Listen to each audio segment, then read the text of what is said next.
Director, and he said, well, I can work on Saturday and Sunday, that's going to be perfect.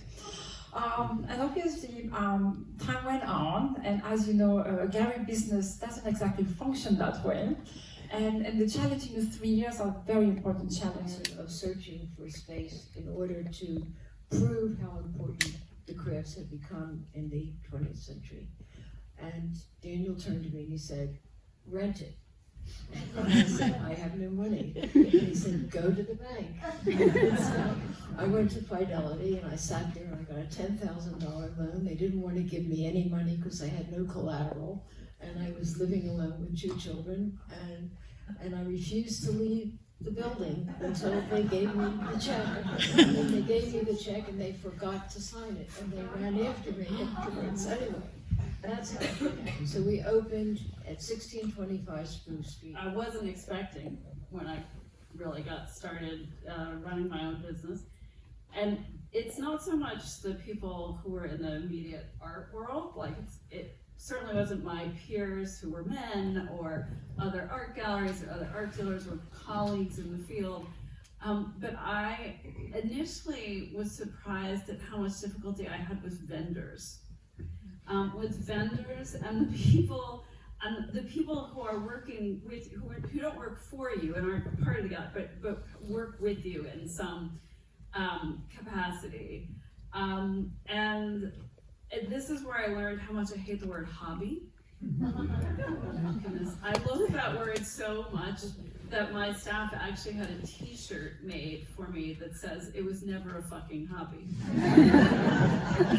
That was for my 50th birthday. I think they made that for me to get your work out there. And if Kim Kardashian is going to help you with that, then only for you, why not, right? I mean, why not? But as to the question of taste shaping, I do think that it does have a real impact, and the ways that people collect and patterns of collecting have definitely changed.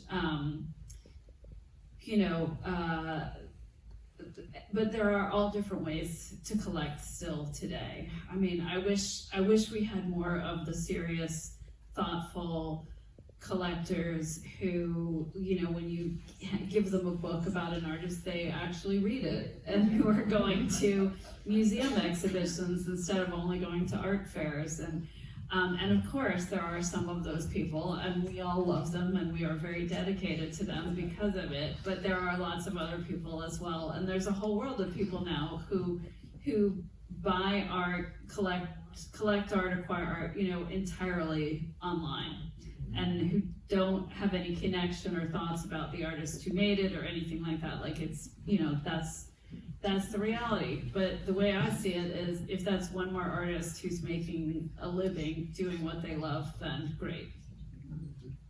Can never be a gallerist, can never be an art dealer, because I would not ever be tough enough with the artists. I would never be able to tell them, well, really tell them no. Tell them we should do this, not that. We should, I just didn't think that I had the sort of toughness for it or the wherewithal for it. But doing all of those pop-up shows, I had a great time. It was amazing, and artists are as much fun to work with as you think they are. And they are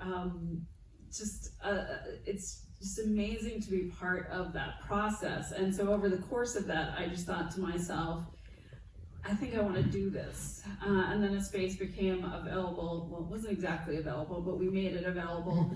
And I opened in October, the end of October 2010, with our first exhibition, which was with Peter Campus.